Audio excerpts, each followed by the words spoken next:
کہ ہیرارکیکل ہے اور ٹاپ ڈاؤن جو ہے وہ ڈیسیجن میکنگ ہوتی ہے یا کمیونیکیشن جو ہے وہ ایک طرح کا ٹاپ ڈاؤن کمیونیکیشن ہوتا ہے.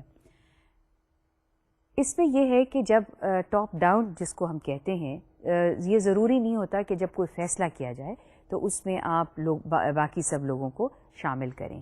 اور یہاں پر جو مینیجریل پروگرام ہے اس کا یہ فوکس تھا یا ایمفیسس تھا کہ جب فیصلہ کیا جائے تو یہ ہیرارکیکل اسٹرکچر جو ہے اس کو اگنور کر کے یا یوں کہنا چاہیے کہ اسٹرکچر جو ہے وہ ہیرارکیکل نہیں ہونی چاہیے, وہ اس طرح کی ہونی چاہیے کہ زیادہ سے زیادہ لوگ فیصلوں میں شامل ہو سکیں. اور اس کی ریزن یہ تھی کہ اگر زیادہ لوگ کسی ڈیسیجن میں شامل ہوں گے تو وہ ایک اپنی ذمہ داری محسوس کریں گے یا ان کو ایک اونرشپ ہوگی اس فیصلے کو امپلیمنٹ کرنے کی, اور جو مقاصد اس فیصلے سے اچیو کرنے ہیں ان کو اچیو کرنے کی ان میں ایک اونرشپ ہوگی. پھر جو چیز اس میں تھرڈ ایسپیکٹ تھا مینیجریل پروگرام کا وہ ہے relax controls but impose performance target. Control mechanisms جو ہیں ان کو آپ ریلیکس کر دیں. اب کوشچن یہ ہے کہ controls what sort of controls? Any control that stifles اور سپریسز ہیومن کریٹیوٹی, اس طرح کے کنٹرولز کو آپ کم کر دیں. مثال کے طور پہ بہت سی آرگنائزیشنز نے ان پبلک سیکٹر آرگنائزیشن نے یو کے میں فلیکسیبل ورکنگ آورز جو ہیں وہ کر دیے. فلیکسیبل ورکنگ آورز یہ ہے کہ if you have got 8 hours in a day that one has to work, تو ضروری نہیں ہے کہ سب لوگ صبح 8 بجے سے 3 بجے تک آ کے کام کریں یا 9 to 5 کام کریں. ان کے لیے یہ ضروری ہو جاتا ہے کہ اگر آپ 9 to 5 9 بجے نہ آئیں, لیکن اگر آپ 10 بجے آتے ہیں, you come an hour late, then you'll have to work up till 6 o'clock and so on. If you come early, then you can leave early. So flexibility in working hours جو ہے وہ introduce کی گئی. Rather than having strict controls, these minor controls of punctuality were relaxed. But the focus was on the performance. کہ performance جو کام assign کیا ہے کسی بھی انڈیویجول کو وہ پورا ہونا چاہیے. پھر ہے یوز انفارمیشن ٹیکنالوجی, یعنی اب جو ٹیکنالوجیکل ڈیولپمنٹ ہوئی ہے اس کے لیے یہ ضروری تھا کہ ٹیکنالوجی کو جو ہے وہ زیادہ سے زیادہ استعمال کیا جائے. یعنی جو لوگ آرگنائزیشنز میں کام کر رہے ہیں وہ اپنے اگر ان کا کام کی نوعیت اس طرح کی ہے کہ وہ اپنے گھر میں بیٹھ کے بھی کام کر سکتے ہیں تو وہ اپنے گھر میں بیٹھ کے یہ ٹیکنالوجی استعمال کر کے کمیونیکیٹ کر سکتے ہیں امپلائیز کے ساتھ. بہت سی یونیورسٹیز میں مثال کے طور پہ ٹیچرز جو ہیں وہ فزیکلی انہیں کلاس روم میں موجود ہونے کی ضرورت نہیں ہے, اور they can use technology, they can have their lecture sitting, deliver the lecture sitting in one place, and the whole group of class can view the lecture of the professor. So یہ بھی ایک emphasis تھا جو managerial programme کا ایک اہم aspect تھا. اس کے علاوہ جو ہے وہ سروس ٹو کلائنٹس. اب یہاں پر جو کانسیپٹ بڑا ضروری ہے, 2 ورڈز استعمال کیے گئے, سروس ٹو کلائنٹس. اب جو آپ دیکھیں کہ ایک ورڈ استعمال کرتے ہیں کنزیومر اینڈ سٹیزن. سٹیزن اور کنزیومر میں فرق ہے, اور فرق یہ ہے کہ everybody is a citizen, اور کنزیومر وہ ہے جو ایک پرٹیکولر کموڈٹی یا پرٹیکولر پروڈکٹ کو کنزیوم کرتا ہے. نا اس میں بڑا فرق ہے. وہ کہتے ہیں کہ اس میں جس چیز کو ایمفیسائز کیا گیا کہ یوں سمجھا جائے کہ سروس جو ہے اس کلائنٹس کو یعنی سٹیزنس کو سروس ایفیشینٹلی پرووائڈ کرنی چاہیے, اور سٹیزنس کو کلائنٹس کی طرح سے ٹریٹ کرنا چاہیے. کلائنٹ کا کانسیپٹ اگین جو ہے ایک پرائیویٹ کانسیپٹ ہے. صرف اس کو ذرا زیادہ پروفیشنلائز کرنے کے لیے کہا کہ وہ تمام لوگ جو کسی بھی ادارے سے کی سروس کا فائدہ اٹھا رہے ہیں ان کو کلائنٹ تصور کیا جائے, اور ان کو اسی طرح سے آپ ایک رسپیکٹ دیں اور ان کو یہ ایک سروس پرووائڈ کریں. سو کلائنٹ کا کانسیپٹ جو ہے پبلک سروس میں انٹروڈیوس ہوا. پھر ہے یوزرز چارجز. یوزر چارج بہت ایک کیونکہ ایک it is linked with the resource constraint on the government کہ گورنمنٹ جو سروسز پرووائڈ کر رہی ہے وہ ریسورسز جو ہیں وہ شرنک کر رہی ہیں. لہٰذا یہ بات ضروری ہے کہ جو سروس پرووائڈ کی جائے گورنمنٹ اس کے لیے یوزر چارج جو ہے یعنی گورنمنٹ سٹیزن سے ایک کوئی چارجز ضرور لے, یعنی کچھ پیسے ضرور وصول کرے. اس کی مثال کچھ ڈیولپڈ کنٹریز میں اس طرح سے ہے, اور یہ کانسیپٹ کافی پاکستان میں اور ڈیولپنگ کنٹریز میں بہت اس کی اپلیکیشن اور اس کو یہ کہنا چاہیے اڈیپٹ کر کے بلکہ اڈاپٹ کیا گیا ڈائریکٹلی ہمارے جیسے ممالک میں بھی. اور وہ ہے کہ پارکس, مثال کے طور پہ پارکس جو ہیں عام طور پہ اگر پبلکلی پرووائڈیڈ پارکس ہیں تو ان پہ کوئی ٹکٹ نہیں ہوتا. This is a facility which the government was expected to provide. But now, since this is a facility which has costed government some amount of money, therefore government must charge on this. So آپ دیکھیں کہ بڑے شہروں میں parks ہیں, کچھ ایسے parks ہیں جو کہ ہیں پبلک پارکس, گورنمنٹ کے پرووائڈیڈ پارکس ہیں, لیکن اس میں انٹری جو ہے اس کے لیے ٹکٹ ہے, may be nominal charges, but ایسے آج سے اگر 20-25 سال پہلے دیکھا جائے تو پبلک پارکس میں انٹری کے لیے کوئی ٹکٹ نہیں ہوتا تھا. تو یہ یوزر چارج جو ایک فیسلٹی گورنمنٹ کی استعمال کرے گا اس کو ایک یوزر چارج پے کرنا پڑے گا, جو کہ which is equivalent to the cost that the government has incurred in making that facility available to people. So user charge کا کانسیپٹ جو ہے وہ بھی پبلک سیکٹر میں آیا جو پہلے کبھی نہیں تھا. پھر ایک کانٹریکٹنگ آؤٹ, اور اس کی بات میں نے آپ سے پہلے بھی کی تھی کہ بہت سی سروسز گورنمنٹ کی ایسی ہیں وہ گورنمنٹ خود پرووائڈ کرتی تھی, اور اس میں جو بہت ہی ایک اہم سروس ہے وہ سیکیورٹی کی سروس ہے. اب بہت سے گورنمنٹ کے جو ادارے ہیں وہ پرائیویٹ سیکٹر کی میں آپ دیکھیں کہ بے شمار پرائیویٹ سیکیورٹی سروسز اویلیبل ہیں, تو وہ کانٹریکٹ آؤٹ کر دیتے ہیں اس فیسلٹی کو. Now, there are some other reasons that contribute to this managerial program or the managerial agenda. اس پہ بہت سے لوگوں نے آرگیو کیا, اور یہ میں یہاں آپ کے ساتھ شیئر کروں گی کہ if one picks up a literature on the role of government, تو یہ کہ گورنمنٹ کا رول کیا ہونا چاہیے اور گورنمنٹ کو سروسز کیسے پرووائڈ کرنی چاہیے. there is now if one explores the literature, اس میں ایک چیز ہمارے سامنے بڑی وضاحت سے آتی ہے کہ ابھی بھی اس آئیڈیا کے اوپر لوگ ڈیوائیڈڈ ہیں. ڈیوائیڈڈ اس سینس میں ہیں کہ there is a group of people who strongly believes that government should not be charging for the services that it is providing.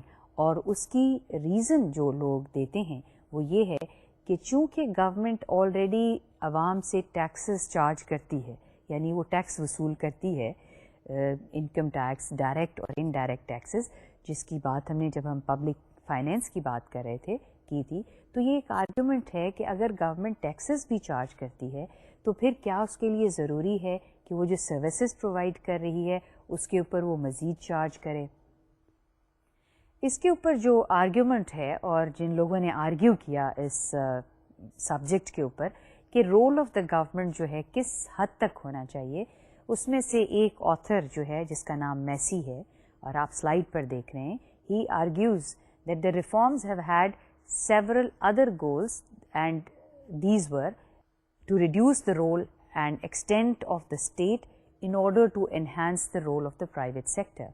اب یہاں پر ایک جو اور مزید وجہ بتائی جاتی ہے, اور میسی آرگیو کرتا ہے کہ اس میں نہ صرف یہ وجہ تھی کہ گورنمنٹ کے وہ ریونیوز جو ہیں یا ڈکلائن ہو رہے تھے اور لیڈرشپ, پولیٹیکل لیڈرشپ جو ہے وہ تبدیلی لانا چاہتی تھی, بٹ یہ بھی ایک آرگیومنٹ ہے کہ بہت سے لوگوں کا یہ خیال تھا کہ رول آف دا اسٹیٹ جو ہے اس کو کم ہونا چاہیے کیونکہ وہ بہت بڑھ گیا ہے. اچھا, یہاں پر ایک بڑی انٹرسٹنگ آرگیومنٹ ہے, اور یہ آرگیومنٹ یہ ہے کہ آپ دیکھیں ملٹی نیشنلز جو ہیں, یہ میں نے پہلے بھی ذکر کیا تھا کہ ملٹی نیشنلز جن کے ہیڈ آفیسز جو ہیں وہ بڑے ممالک کے مین کیپٹل سینٹرز میں ہیں. And these multinationals are huge in terms of the amount of money that they control.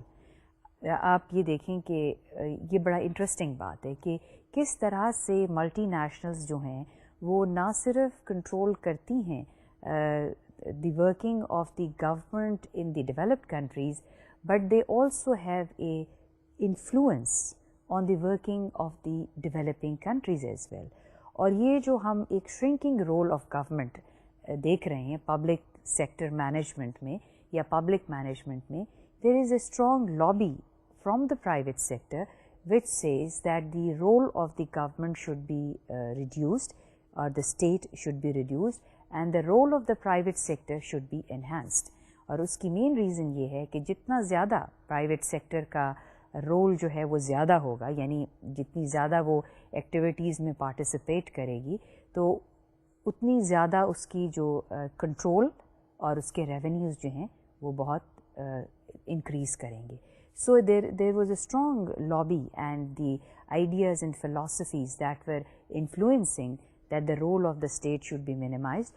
Behind all this were also the working of the big private companies.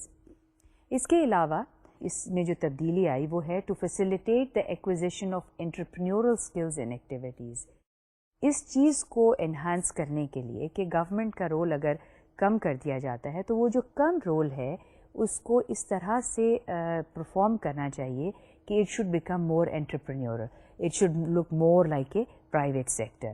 So skills اس طرح کے ان organisations میں ہونے چاہیے جو کہ انٹرپرینیورل ہوں اور وچ شوڈ لک مور انٹرپرینیورل یا مینیجیریل اگر ہم اس کو کہیں تو بھی ایک ہی مطلب ہے. اس طرح کے اسکلز جو ہیں جو لوگ ان اداروں میں کام کر رہے ہیں ان کے اسکلز جو ہیں وہ اس طرح کے ہونے چاہیے which is more like a private sector managerial skills.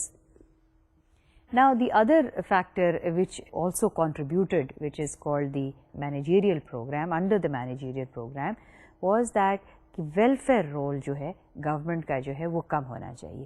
اور اس کی وجہ جو ایک اسٹرانگ لابی جو کہتی ہے کہ ویلفیئر رول کم ہونا چاہیے, اس کی وجہ یہ تھی کہ یہ خیال تھا, یہ پرسیپشن تھی کہ جب گورنمنٹ ویلفیئر سروسز پرووائڈ کرتی ہے سٹیزنس کو تو اس میں پولیٹیشینس کی اور بیوروکریٹس کی کولیشن ہو جاتی ہے.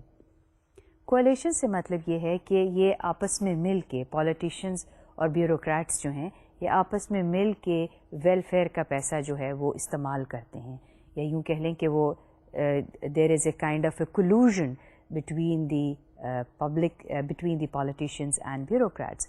Therefore یہ ویلفیئر کا جو کانسیپٹ ہے گورنمنٹ میں اس کو ختم ہونا چاہیے, اور اس طرح سے پولیٹیشینس کی اور بیوروکریٹس کی جو ایک لنک اور ریلیشن شپ ڈیولپ ہو گیا ہے اس کو ویکن کرنا چاہیے. پھر ہے to depoliticise many policy decisions and these should be entrusted to professional experts rather than the whim of politicians. So ایک چیز اور سامنے آتی ہے کہ یہ سمجھا جاتا تھا, یہ پرسیپشنز تھی کہ بیوروکریٹس جو ہیں وہ عام طور پہ بڑے جنرلسٹس ہوتے ہیں, اور جنرلسٹ یعنی ان کی کوئی ایکسپرٹیز نہیں ہوتی کسی ایریا میں, لہٰذا ان کو ان کی جگہ ایکسپرٹس آنے چاہیے اور وہ پالیسیز ان کو پالیسیز فارمولیٹ کرنی چاہیے, ان کو پالیسیز بنانی چاہیے جو کہ ایکسپرٹس ہیں رادر دین دی بیوروکریٹس. اور یہ سمجھا جاتا تھا کہ بیوروکریٹس جو ہیں وہ پالیٹیشینس کی ومس پر پالیسیز بناتے ہیں. اگر آپ ریکال کریں, اور اگر اب تو things would be pretty clear to you کہ ہمیں یہ معلوم ہے کہ پالیٹیشینس جو ہوتے ہیں وہ براڈ پالیسی گائیڈ لائنس دیتے ہیں اور بیوروکریٹس جو ہیں وہ پالیسی کو امپلیمنٹ کرتے ہیں. تو اس نیکسس کو کم کرنے کے لیے یہ چیز ایمفسائز کی جانے لگی کہ ڈی پولیٹیسائز کیا جائے. اب چیزیں بہت زیادہ پولیٹیسائز ہو گئی ہیں, لہٰذا ڈی پولیٹیسائز کرنے کے لیے پروفیشنلز کو جو ہے یہاں پر آنا چاہیے اور وہ پالیسیز جو ہیں وہ بنائیں. اور پھر یہ تو تصور اور یہ خیال اور یہ پرسیپشن بہت پرانی ہے کہ پرائیویٹ سیکٹر جو ہے وہ بہت ایفیشینٹ ہوتا ہے, لہٰذا پرائیویٹ سیکٹر میں ایک ڈسپلن ہے, پرائیویٹ سیکٹر میں ایک ایفیشنسی ہے, اور یہ ڈسپلن اور ایفیشنسی صرف پرائیویٹ سیکٹر میں ہے، اسی طرح کا ڈسپلن اور ایفیشنسی جو ہے پرائیویٹ سیکٹر کی وہ پبلک سیکٹر میں انٹروڈیوس ہونی چاہیے. Inculcate in public sector organizations the best techniques of private sector practice in order to bring the discipline. یعنی پبلک سیکٹر میں ڈسپلن لانے کے لیے ضروری ہے کہ پرائیویٹ سیکٹر کی ٹیکنیکس کو جو ہے انٹروڈیوس کیا جائے پبلک سیکٹر میں، اور پرائیویٹ سیکٹر کو پبلک سیکٹر کی نسبت زیادہ ایفیشینٹ تصور کیا جاتا تھا. اب in whole of this argument if you analyze it and question each of the reasons that Massey has given, and in fact he is trying to argue that the whole structure, the edifice on which the public sector was based was, number one, welfare oriented. Two, it was the politicians who were elected by the public.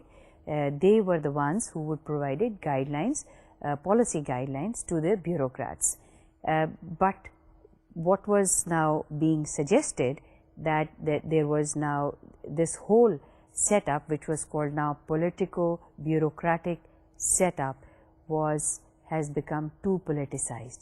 یعنی یہ argument دی جانے لگی کہ یہ بہت زیادہ politicise ہو گیا ہے، اور چونکہ یہ پولیٹیسائز ہو گیا ہے لہٰذا یہ انیفیشینٹ ہے اور اس میں ڈسپلن نہیں ہے، اور یہ ضروری ہے کہ اس میں پرائیویٹ سیکٹر کا ڈسپلن جو ہے وہ انٹروڈیوس کیا جائے. اب اس میں جو ڈسپلن یا چینجز یا کس طرح کی چیزوں کو کور کیا جانے لگا کی سجیشن دی گئی، ایکسکیوز می، اس میں کس طرح کی جو چینجز جو ہیں وہ لائی جائیں اور وہ ان کی نیچر کیا ہونی چاہیے. تو ایک 7 پوائنٹ ایجنڈا آف چینج کہہ لیں یا 7 پوائنٹ مینیجیریل پروگرام جو ہے اس کو سجیسٹ کیا گیا. اس میں جو سجیشن دی ہے وہ Hood says he looks at the new public management as comprising 7 points, کہ جو نیو پبلک مینجمنٹ ہے اس کے جو 7 ایسپیکٹس ہیں یا 7 پوائنٹس ہیں جو کہ اس نیو پبلک مینجمنٹ کو شو کرتے ہیں یا ڈپکٹ کرتے ہیں. ان کو ہم ایک ایک کر کے دیکھیں گے، لیکن یہاں پر ایک بات اہم ہے بتانی کہ آپ کے ذہن میں کوشچن آئے گا کہ یہ جو نیو پبلک مینجمنٹ ہے اس کا کیا مطلب ہے. یعنی پبلک مینجمنٹ تو ہے لیکن what is new about it.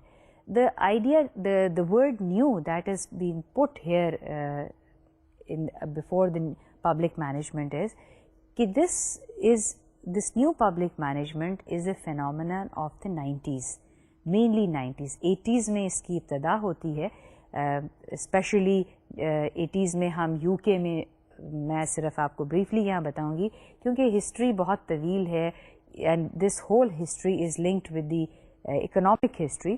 لیکن یہاں بریفلی یہ پوائنٹ ریز کرنا بہت اہم ہے کہ 80s میں جو مین تبدیلی آئی یو کے میں وہ یہ تھی کہ گورنمنٹ نے اپنے ویلفیئر پروگرامز کو دوبارہ سے ریوزٹ کرنا شروع کیا اور بہت سی پبلک سیکٹر کارپوریشنز یو کے میں پرائیویٹائز کی گئی.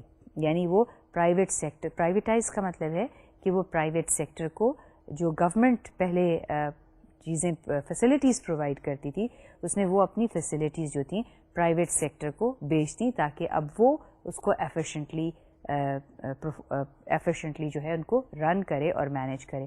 سو یہ نیو پبلک مینجمنٹ کی جو اوریجن ہے وہ 80s سے ہوتی ہے اور 90s میں اس کا بہت زیادہ اسپریڈ ہوتا ہے. It expands and it expands to countries like Pakistan as well. اور پاکستان میں جو ہے تبدیلی کہ ہم یہ دیکھتے ہیں کہ پرائیویٹائزیشن جو ہے پاکستان میں بہت سی پبلک سیکٹر آرگنائزیشنز کو جو ہے وہ پرائیویٹ سیکٹر کو بیچا گیا. اس میں بینکنگ سیکٹر کی تھیں اور اس میں there are many other. Banking sector was one, agriculture کی تھیں، پھر fertiliser, such other corporations were privatized or given out to the private sector. So what is the let's see these 7 points managerial program, and what does it say for the public sector. سب سے پہلے اس میں جو ہے hands on management. The hands on management is that in public organizations do many things, and these many things include that governments now want to know what the organizations are doing and how well they are doing those things that they are supposed to do, and who is in charge and taking responsibility for results.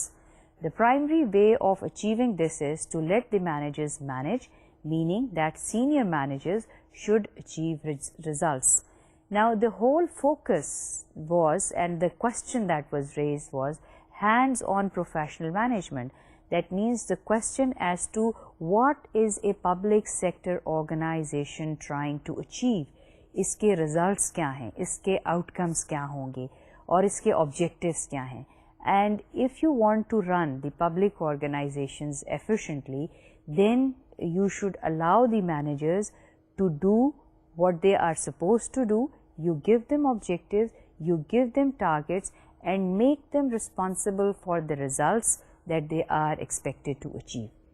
یوں کہہ لیجئے کہ جو public sector organisations ہیں, اب ان کو یہ question کیا جانے لگا. پہلے اتنا اس طرح کے کوشچنز ریز نہیں کیے جاتے تھے کہ انہیں یہ کہ ان کے مقاصد کیا ہیں اور جو مینیجرز اس کو رن کر رہے ہیں وہ کس طرح سے ان مقاصد کو حاصل کریں گے.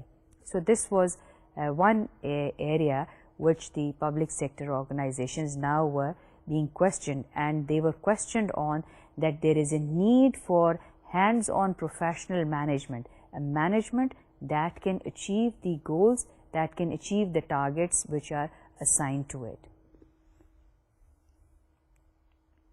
Now this hands-on management was also linked to what the minister who is responsible for the department, that it was linked, and it was the minister who was asked or who was questioned. Now for him, for the minister, it was important that if he was to be held responsible for the results that were to be achieved by its ministry or by its organization, then that minister should have this authority to select its own managers. جیسے کہ slide پہ اس چیز کو explain کیا گیا ہے, the fate of a minister should depend more on the management performance of the department. The choice of department head is obviously crucial. Political leaders increasingly choose managers with good records and who are sympathetic to the minister's goals. High-profile managers are often appointed to head departments or agencies. اب اس میں یہ question تھا کہ اگر آپ minister کو responsible بناتے ہیں تو منسٹر کے پاس یہ چوائس ہونی چاہیے کہ وہ جو ہیڈز آف دا ایجنسیز یا ہیڈز آف دا ڈپارٹمنٹ ہیں وہ منسٹر خود چوز کرے, یعنی he should be allowed, he should have the authority that to pick and choose the best managers that are available, اور وہ مینیجرز پک کرے جو اس کے منسٹر کے گولز کو سمجھتے ہیں, یعنی جو کام منسٹر کروانا چاہتا ہے اس کو وہ اس کے مینیجرز, اس ڈپارٹمنٹ کے, اس آرگنائزیشنز کے مینیجرز جو ہیں وہ سمجھتے ہیں, اور وہ سمپیتھیٹک ہیں, یعنی they are kind to the goals of the minister, and they would achieve those goals which the minister has assigned to them, has given to them. So in that case, the minister would need the best of the best managers that are available in the country. تو یہاں پر ایک چیز آپ دیکھیں کہ choice, question یہ تھا کہ پہلے تو سول سروس میں جو لوگ آتے ہیں وہ کریئر سول سرونٹس ہوتے ہیں. They are appointed at one position at one point, and then they move in the hierarchy, and then they head the department or the organization. Now, in this new idea of the new public management, it was said کہ جی جو career civil servants ہیں اگر وہ ان efficient ہیں تو اس کے لیے ان کو ہٹا کے آپ اگر پرائیویٹ سیکٹر سے کسی ڈپارٹمنٹ کے سیکٹری کو لانا چاہتے ہیں تو آپ پرائیویٹ سیکٹر سے کو اپوائنٹمنٹ دیں. اور یہاں یہ بات میں آپ کے ساتھ شیئر کروں گی کہ پاکستان میں بھی اس طرح کے کانسیپٹس جو ہیں وہ اپلائی ہوتے ہیں, بلکہ ہو رہے ہیں, اور بہت سے ادارے ایسے ہیں جہاں پہ پرائیویٹ سیکٹر کے لوگ جو ہیں ان کو لایا جاتا ہے اور وہ ان پرٹیکولر منسٹریز اور ڈپارٹمنٹس کو جو ہے وہ ہیڈ کرتے ہیں. اور then some times at various crucial points کے اوپر, کروشل پوائنٹس یعنی کہ امپورٹنٹ پوزیشنس کے اوپر جو بھی پولیٹیکل پارٹی یا پولیٹیکل مینیجرز ہوتے ہیں وہ اپنے لوگ جو ہیں وہ وہاں پر اپوائنٹ کرتے ہیں, ان کو لگاتے ہیں تاکہ جس طرح ان لوگوں کو لاتے ہیں جو ان کے مقاصد کو, ان کی فلسفی کو اور وہ یہ سمجھ سکیں کہ یہ ان کے آبجیکٹیوز کو اچیو کریں گے. So see the whole idea is now becoming more and more professional. Now there is need for an explicit standard of performance. یہ بات بھی ہم نے دہرائی ہے کہ پبلک سیکٹر کی جو آرگنائزیشنز ہیں ان کے لیے مشکل ہے, اور یہ ایک بہت بڑا فرق جب ہم بات کر رہے تھے پبلک اور پرائیویٹ مینجمنٹ کی, تو ایک بڑا واضح فرق یہ تھا کہ پبلک سیکٹر میں جو آبجیکٹیوز ہیں یا اسٹینڈرڈس جو ہیں آپ کلیئرلی ڈیفائن نہیں کر سکتے. اس میں the main change in the managerial programme is for the organisation to focus on outputs اور outcomes instead of inputs. Managerial reforms have stressed performance by individual and by agencies. اس میں ایک بڑا جو اس کا جو پہلو سمجھنے والا ہے وہ یہ ہے کہ پہلے جو فوکس تھا جب ویلفیئر اسٹیٹ کا کانسیپٹ تھا تو یہ آئیڈیا تھا کہ گورنمنٹ نے زیادہ سے زیادہ فیسلٹیز پرووائڈ کرنی ہیں, تو اس میں یہ نہیں دیکھا جاتا تھا کہ کیا ریزلٹس اچیو کیے ہیں. دا ہول آئیڈیا واز کہ زیادہ سے زیادہ لوگوں کو وہ سروس پہنچے, اور جو سروس جن کو پہنچ رہی ہے ان کی سیٹسفیکشن جو ہے وہ بہت امپورٹنٹ تھی, یعنی public satisfaction was more important. لیکن یہ جو اسٹینڈرڈز ڈیولپ کریں اور آبجیکٹیوز کلیئر ہونے چاہیے, اس میں یہ دیکھا جانے لگا کہ جو ان پٹس آرگنائزیشنز میں یوز کر رہی ہے and various inputs that the organisation is using is giving an equivalent amount of output, یعنی اس کے آؤٹ کمز اور آؤٹ پٹس جو ہیں وہ commensurate ہیں with the inputs that the organization is using. So this is the focus is on the achievement of the objectives. That becomes, and how do we achieve the objectives? For that, the organizations have to very clearly work out the performance standards at each level, and each manager is to be made responsible for the outcomes, for the objectives that he or she is supposed to achieve. Now اس کے ساتھ اگر آپ organisations کے performance standards جو ہیں ان کو بڑا explicitly اور بڑا کلیئرلی ورک آؤٹ کرنا ہے یا ڈیولپ کرنا ہے, تو اس کے لیے ضروری ہے کہ آپ اپریزل سسٹمز جو ہیں اس کو ڈیولپ کریں.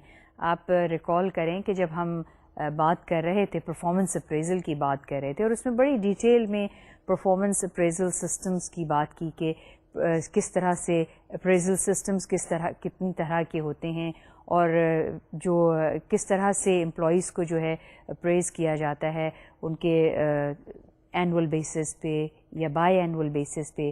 پھر یہ ہے کہ ہر جو کام ہے اس کو بریک اپ کر کے اس کے ٹارگیٹس اور آبجیکٹیوز جو ہیں وہ ورک آؤٹ کیے جاتے ہیں, اور پھر یہ دیکھا جاتا ہے سال کے اینڈ پر کہ پرفارمنس جو آبجیکٹیوز یا ٹارگیٹس لے ڈاؤن کیے تھے وہ اس امپلائی نے اچیو کیے ہیں یا نہیں کیے ہیں.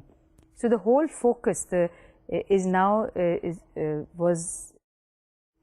shifts on to the developing a better, a most efficient appraisal system so that the performance of the employees is measured. اس میں آپ دیکھیں کہ یہ کانسیپٹس جو ہیں جس کی ہم ابھی بات کر رہے ہیں, میں نیو پبلک مینجمنٹ کی بات کر رہے ہیں, بہت سے یہ کانسیپٹس, آئیڈیاز اور methods of measuring the performance of the individual gradually ہماری پبلک سیکٹر آرگنائزیشنز میں جو ہیں وہ شامل ہو گئے ہیں. اور ایک لحاظ سے یہ ہے کہ اگر آج کی پبلک سیکٹر آرگنائزیشن کو دیکھا جائے اور اس کو کمپیئر کیا جائے آج سے 20-25 سال کی آرگنائزیشن کے ساتھ پبلک سیکٹر کی, تو بہت فرق آ گیا ہے. نئے سسٹمز پرفارمنس اپریزل کے انٹروڈیوس ہو گئے. بہت کوشش ہے پبلک سیکٹر ان پاکستان کہ اس کو زیادہ سے زیادہ جو ہے ایفیشینٹ بنایا جائے. اگرچہ آپ دیکھیے کہ یہ تبدیلی جو ہے، یہ ریفارمز جو ہیں ڈیولپڈ کنٹریز میں آئے، لیکن چونکہ اب دنیا میں کہیں پہ بھی تبدیلی آئے اس کے اثرات جو ہیں باقی ملکوں میں بھی محسوس کیے جاتے ہیں، اور وہاں کی آرگنائزیشنز جو ہیں وہ بھی بڑی تیزی سے اس تبدیلی میں شامل ہوتی ہیں. Now there was greater emphasis on output control کہ آؤٹ پٹس جو ہیں ان کو کنٹرول کیا جائے. The most important change in this area has been performance and program budgeting systems to replace the older line item budget, and the focus was formerly on inputs rather than outputs on what the agencies actually is doing.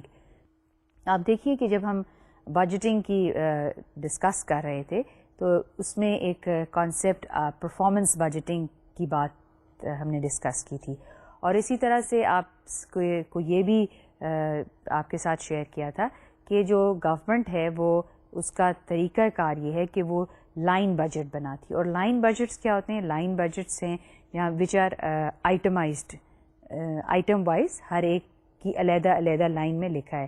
یعنی اگر utility bills ہیں ان کا علیحدہ لکھا ہوگا، اگر transport ہے اس کا علیحدہ ہے، اگر سیلریز اینڈ ویجز ہیں وہ علیحدہ لکھے ہیں line wise. But performance budgeting جب ہم نے بات کی تھی is linked with what the organisation has achieved اور what the organisation plans to achieve in the future, and this is linked, it will be given, the budget will be given to the organization on the basis of what it is going to do, on the basis of its performance. So اس میں یہ دیکھیے کہ greater emphasis جو ہے وہ outcome is linked to the outcome or to the output. یعنی آپ کو بجٹ جو ہے فائنینشیل سسٹمز جو ہیں اس میں تبدیلی بھی اسی طرح سے ان آرگنائزیشنز میں آئے گی کہ everything will be linked to the performance, it will be linked to the objectives, it will be linked to the outcomes that the organizations will plan to achieve. So this is again we see this change has happened in the organizations in Pakistan, whereas the change was taking place outside Pakistan, but it is influencing the organization, the public sector organization within this country.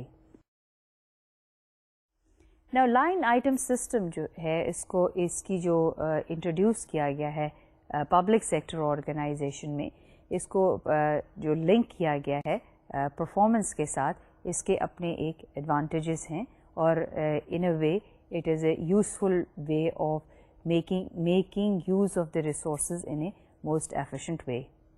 The line item system of budgeting is precise in control sense, but in practice governments had little information on actual program delivery. Governments have also aimed to develop better methods for long-term planning and strategic management. This means deciding what is the organization mission. Now when we talk of the line، اس کے میں نے کہا کہ کچھ فائدے ہیں، اور فائدے اس کے یہ ہیں کہ یہ organization it enables the organization or it helps the organization to develop long term objective. اور اس میں یہ چیز دیکھیں کہ پاکستان میں بھی گورنمنٹ نے لانگ ٹرم پلان ایک بنائی ہے جس کو پرسپیکٹو پلان کا نام دیا 2011 تک کی ہے.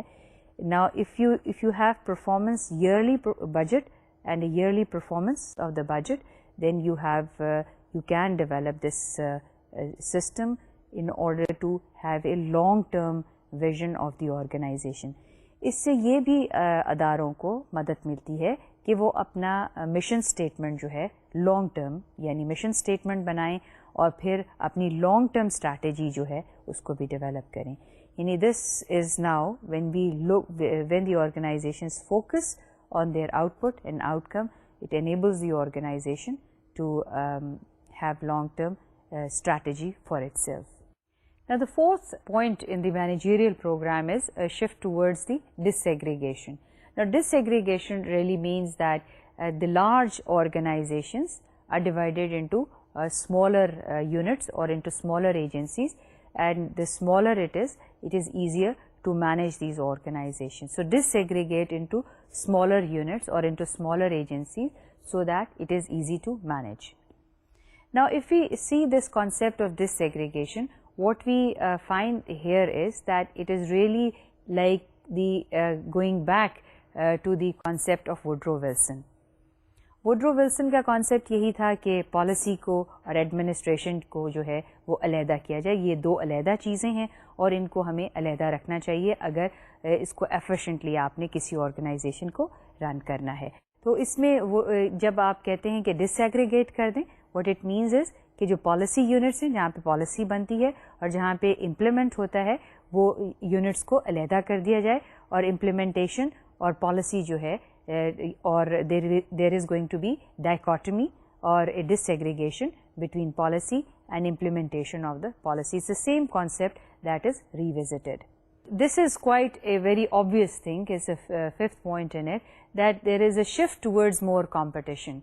And a shift towards more competition is that we are talking of the private sector competition, because private sector really thrives on competition. So what it says is cutting the scope of government and bureaucracies is another part of managerial program, and competition is introduced for government services with the idea of cutting cost. It is argued by proponents that if services are contestable, they should be put out to tender and there should be widespread privatization in parts of this. Now putting out competition is a privatization کی ہم نے بات کی ہے کہ اگر آپ government نے کمپیٹ کرنا ہے پرائیویٹ سیکٹر کے لیے تو اس کو یہ چاہیے کہ وہ پرائیویٹائز کر دے اپنی سروسز کو, and so that it is competing with the private sector. وہ سروسز خود بھی پرووائڈ کرے لیکن پرائیویٹ سیکٹر میں بھی وہ سروسز جو ہیں وہ موجود ہوں گی. Now what is it that we gather from all this؟ اس میں جو ریفارمز جن کی بات کی ہے اور جو ایجنڈا ہے پبلک مینیجیریل پروگرام کا ایجنڈا ہے, اس کے شروع میں ہم نے بات کی تھی کہ 7 پوائنٹس ہیں.